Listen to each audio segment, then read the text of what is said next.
Magandang hapon mga ka-happy hour. Narito ang mga balita para sa MBC TV Network News Update 5 PM edition. Dalawang army recruit patay matapos mag-collapse habang nasa training sa Tarlac. Yan ang MBC TV Network News ni Kyle Bulias.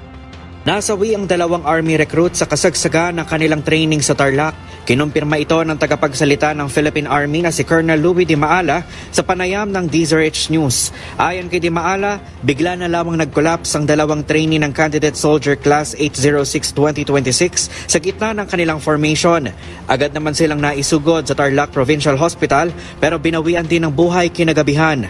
Paliwanag pa ni Di Maala, nangyaring insidente isang araw lamang mula ng buksan ng pagsasanay nitong May 25, 2026. Nangyari yung insidente na ito tanghali during their formation for their accounting after silang kumain ng kanilang tanghalian. Nagkaroon sila ng formation for the next activity. So kasi ito yung routine na sa umaga sa araw ng ating mga training. Nagkaroon ng daily formation, yung kanilang exercises, tapos nagkaroon ng lecture sa classroom, then again formation for the next activity. Batay naman sa initial report, wala umanong indikasyon ng anumang physical injury at foul play sa dalawang recruit. Sa ngayon, hinihintay pa ng hukbo ang resulta mula sa ospital para malaman ang sanhi ng kanilang pagkamatay. Nagsasagawa na rin ng internal investigation ang nasabing training command habang nakahold muna sa barracks ang dalawang immediate superior ng mga nasawing trainee. Samantala, nagpaabot naman ng pakikiramay si Di Maala at tiniyak ang mga kaukulang tulong para sa mga kaanak ng mga nasawing recruit. Para sa MBC TV Network News, ito si Kyle Bulias ang DZRH. Una sa Pilipinas, una sa Pilipino.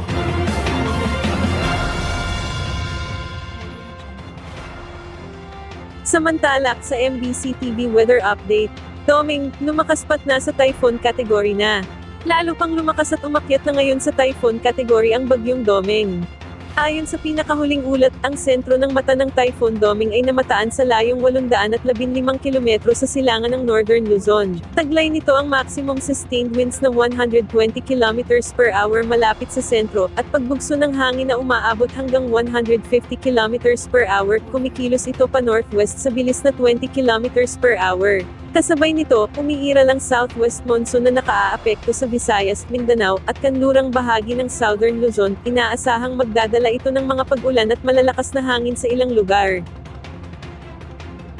At yan ang mga balita para sa MBC TV Network News Update 5 PM edition.